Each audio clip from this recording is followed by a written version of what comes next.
বদলা, এবার পাল্টা মার শুরু ভারতের। জঙ্গি নেতার বাড়ি উড়িয়ে দিল জম্মু কাশ্মীর প্রশাসন। বিস্ফোরণে বাড়ি উড়ল জঙ্গি আদিল ঠোকরের। পহেলগাঁও হামলার অন্যতম প্রধান জঙ্গি আদিল, গুড়ির বিজবেহারায় আদিল ঠোকরের বাড়ি। 2018-এ পাকিস্তানে গিয়েছিল আদিল ঠোকর। পাকিস্তানে জঙ্গি শিবিরে প্রশিক্ষণ নেয় আদিল। গত বছর ভারতে ফেরে জঙ্গি আদিল ঠোকর। এই আদিল ঠোকরের বাড়ি উড়িয়ে দিল জম্মু কাশ্মীর প্রশাসন। বিস্ফোরণে বাড়ি উড়ল জঙ্গি আদিল ঠোকরের। পহেলগাঁও হামলার অন্যতম প্রধান জঙ্গি আদিল ঠোকর, গুড়ির বিজবেহারায় আদিলের বাড়ি। 2018-এ পাকিস্তানে গিয়েছিল আদিল ঠোকর। পাকিস্তানে জঙ্গি শিবিরে প্রশিক্ষণও নেয় আদিল। গত বছর ভারতে ফেরে এই জঙ্গি আদিল ঠোকর।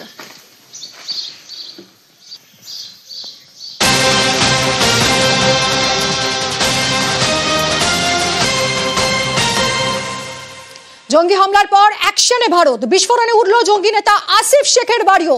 পুলওয়ামার অবন্তিপোরার ত্রাল এলাকার ঘটনা। পহেলগাঁও হামলায় অন্যতম জঙ্গি আসিফ শেখের বাড়িতে বিশেষ নিরাপত্তা বাহিনী। আসিফের বাড়িতে সন্দেহজনক বিস্ফোরকের হদিশ। বিস্ফোরক দেখে সরে আসে বিশেষ নিরাপত্তা বাহিনী, আর তারপরই বিরাট বিস্ফোরণ জঙ্গি আসিফ শেখের বাড়িতে। একেবারে গ্রাউন্ড জিরো থেকে রয়েছেন আমাদের প্রতিনিধি মৈত্রেয়ী। কথা বলবো মৈত্রেয়ী, গতকাল আমরা দেখলাম প্রধানমন্ত্রী তিনি কড়া হুঁশিয়ারি দিলেন। তিনি বললেন যে শেষ দেখে ছাড়া হবে। এই মুহূর্তে সেনা প্রধান তিনি রয়েছেন কাশ্মীরে। সীমান্তে আর্মি ডিপ্লয়মেন্ট বাড়ানো হচ্ছে এবং যেভাবে দুই জঙ্গির বাড়ি উড়িয়ে দেওয়া হলো, কিসের ইঙ্গিত এগুলো? কোন দিকে জল গড়াচ্ছে? দেখো, ইঙ্গিত খুব স্পষ্ট যে ভারত গোটা বিষয়টিকে যে সহজভাবে নেয়নি এবং ভারত কড়া অবস্থানেই রয়েছে, সেই ইঙ্গিতে কিন্তু দেখা যাচ্ছে। তার কারণ যদি ঘটনা পরম্পরার দিকে তাকানো যায়, তাহলে ক্যাবিনেট কমিটি অন সিকিউরিটি বৈঠকের পর একগুচ্ছ ডিপ্লোম্যাটিক সিদ্ধান্ত নেওয়া হয়েছে, কূটনৈতিক স্তরে একাধিক সিদ্ধান্ত নেওয়া হয়েছে এবং গতকাল প্রধানমন্ত্রীর যে বার্তা এবং একই সঙ্গে সমস্ত বিরোধী দলকেও নিজেদের পক্ষে নিয়ে আসার জন্য গতকালই অল পার্টি সর্বদলীয় বৈঠক যেটা হয়, সেই সর্বদলীয় বৈঠক হয়েছে। রাষ্ট্রপতির সঙ্গেও দেখা করেছেন অমিত শাহ। ফলে সব এবং আজকে জম্মু অ্যান্ড কাশ্মীরের এসে গুরুত্বপূর্ণ বৈঠক করছেন আর্মি চিফ জেনারেল উপেন্দ্র দ্বিবেদী। এবং তার মধ্যে এই যে খবর আসা যে আসিফ শেখ এবং আদিল গুড়ির বাড়ি উড়িয়ে দেওয়া, অর্থাৎ আসিফ শেখের বাড়ি থেকে যেটা জানা যাচ্ছে যে বাড়িতে প্রচুর এক্সপ্লোসিভ লুকানো ছিল এবং সেখানে ভারতীয় সেনাবাহিনীর স্পেশাল ফোর্সেস তারা যখন তল্লাশি অভিযানে যান, তারা দেখতে পান সেই এক্সপ্লোসিভ গুলো তারা নিজেদেরকে সরিয়ে আনতেই সেখানে এক্সপ্লোসিভ ব্লাস্ট হয় এবং যার ফলে আসিফ শেখের বাড়ি উড়ে যায়। এবং অন্যদিকে আদিল গুড়ি, যার বাড়ি বিজবেহারা, যেটা পহেলগাঁও থেকে কাছাকাছি রয়েছে এবং যেও অন্যতম এই ঘটনার সঙ্গে যুক্ত বলে অন্যতম জঙ্গি হিসেবে চিহ্নিত, তার বাড়িও গুড়িয়ে দেওয়া হয়েছে আজকে একেবারে প্রশাসনের তরফ থেকে। এবং সব থেকে তাৎপর্যপূর্ণ হচ্ছে যে এই ঘটনাগুলো যখন ঘটছে তখন কিন্তু সমস্ত কাশ্মীরিদের সাপোর্ট কিন্তু প্রশাসনের তরফে রয়েছে। তার কারণ তারা কিন্তু এই জঙ্গিদের বিরুদ্ধে তারা খাড়া হয়েছেন, যেটা কিন্তু গত কয়েক দশকে প্রথমবার দেখা যাচ্ছে যে একেবারে যারা সিকিউরিটি ফোর্সেস রয়েছে তাদের সঙ্গে তাদের হয়ে কথা বলছেন এবং তারা চাইছেন যে যে সমস্ত জঙ্গিরা এই ভয়াবহ হত্যাকাণ্ড চালিয়েছেন তাদের বিরুদ্ধে ব্যবস্থা নেওয়া হোক এবং তাদের কড়া থেকে কড়া শাস্তি দেওয়া হোক। ফলে এই আদিল আর আসিফের দুই জঙ্গির ট্রেনিং হিস্ট্রি সম্পর্কে কি জানা যাচ্ছে?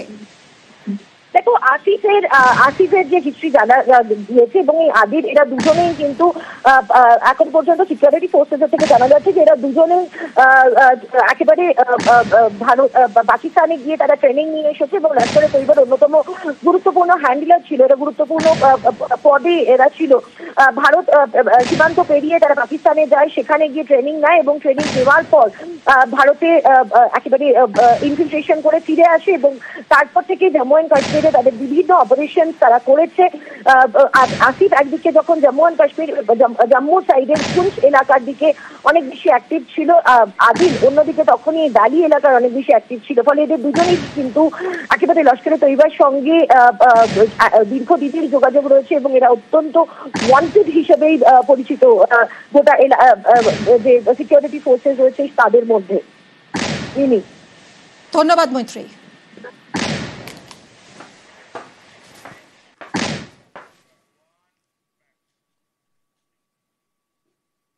উড়ির বদলায় সার্জিক্যাল স্ট্রাইক, পুলওয়ামার প্রত্যাঘাতে এয়ার স্ট্রাইক, এবার পহেলগাঁওয়ে নাশকতার পরে কিভাবে জবাব দেবে ভারত? ভয়ে ঘুম ছুটেছে পাকিস্তানের। 22 अप्रैल को जम्मू कश्मीर के पहलगाम में आतंकियों ने मासूम देशवासियों को जिस बेरहमी से मारा है, ये हमला सिर्फ निहत्थे पर्यटकों पर नहीं हुआ है, देश के दुश्मनों ने भारत की आत्मा पर हमला करने का दुस्साहस किया है। बोला कि शायद मुस्लिम की है, उसने उसको गोली मार दी। मेरे बच्चे का बच्चा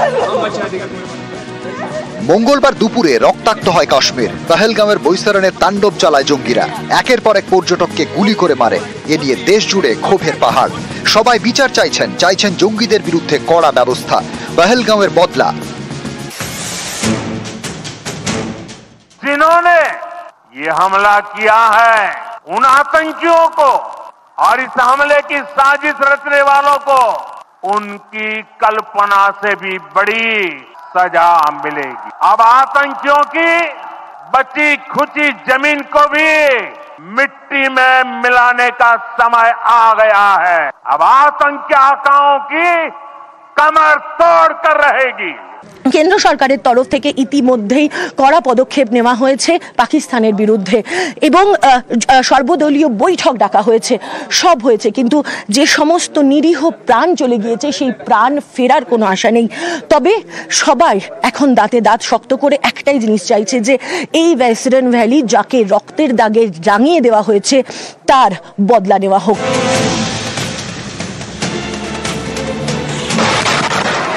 ভারত অহিংসায় বিশ্বাসী, নিজে থেকে কখনো কারোর উপর হামলা চালায় না, কিন্তু কেউ হামলা করলে তাকে যোগ্য জবাব দিতেও ছাড়ে না, একথা হাড়ে হাড়ে জানে পাকিস্তান। 2019 সালের 14 ফেব্রুয়ারি পুলওয়ামায় সিআরপিএফ কনভয় উড়িয়ে দেয় জঙ্গিরা, প্রাণ যায় 46 জন জওয়ানের। এর বদলা নিতে 26 ফেব্রুয়ারি বালাকোটে এয়ার স্ট্রাইক করে ভারতীয় সেনা। 2016-র 18 সেপ্টেম্বর উরির সেনা ছাউনিতে হামলা চালায় জঙ্গিরা, 19 জওয়ানের প্রাণ যায়। এর বদলা নিতে সে বছরেরই 29 সেপ্টেম্বর সার্জিক্যাল স্ট্রাইক। জঙ্গিদের ঘরে ঢুকে তাদের খতম করা হয়। এবার পহেলগামের বদলা কোন পথে, এ নিয়ে দেশ জুড়ে জল্পনা।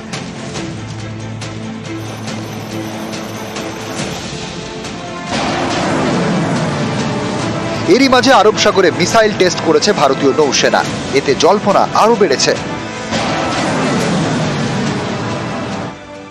आप एयर स्ट्राइक करके अगर एक बिल्डिंग 2 बिल्डिंग को गिरा भी दे, 100-150 आदमी मार भी दो, वो कोई फर्क नहीं पड़ता। जिनको मारोगे वो टेररिस्ट होंगे, वो रिप्लेसेबल हैं। पाकिस्तान को पिंच तब होगा जब उनकी 8-10 जगहें पीओके की में और जगह हैं जिसके ऊपर इंडियन आर्मी जाके ऑक्यूपाई कर ले, खासकर पीओके। और हमको ये काम शुरू कर देना चाहिए, ये मौका है हमारे हाथ में, इसे गंवाना नहीं चाहिए।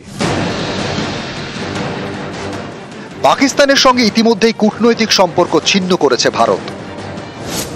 অনির্দিষ্টকালের জন্য সিন্ধু জল চুক্তি স্থগিত করে দিয়েছে। সিল করা হয়েছে আটারি সীমান্ত। পাকিস্তানিদের ভিসাও বাতিল করা হয়েছে।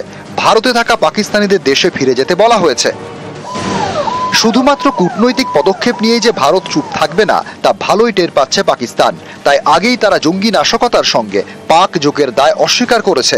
শুধু তাই নয়, ইসলামাবাদের এমনই বুক কাঁপছে যে জাতীয় নিরাপত্তা কমিটির সঙ্গে বৈঠক পর্যন্ত করে ফেলেছেন পাক প্রধানমন্ত্রী শাহবাজ শরীফ। সীমান্তে মোতায়েন করেছে বাড়তি সেনা। পাক অধিকৃত কাশ্মীরে জঙ্গিদের নিজেদের ডেরা ছাড়তে বলা হয়েছে। সেখানে সেনার সংখ্যাও বাড়িয়ে দিয়েছে ইসলামাবাদ। বায়ুসেনাকেও তৎপর থাকতে বলা হয়েছে। এমনই ভয় যে করাচিতে মিসাইল টেস্টও করেছে পাকিস্তান। পাকিস্তানের রক্তচাপ বাড়িয়েছে এবারের তৎপরতা। ভারতকে রক্তাক্ত করলে ভারত চুপ করে বসে থাকবে না, পাকিস্তান সেটা ভালোই জানে। নিউজ 18 বাংলা।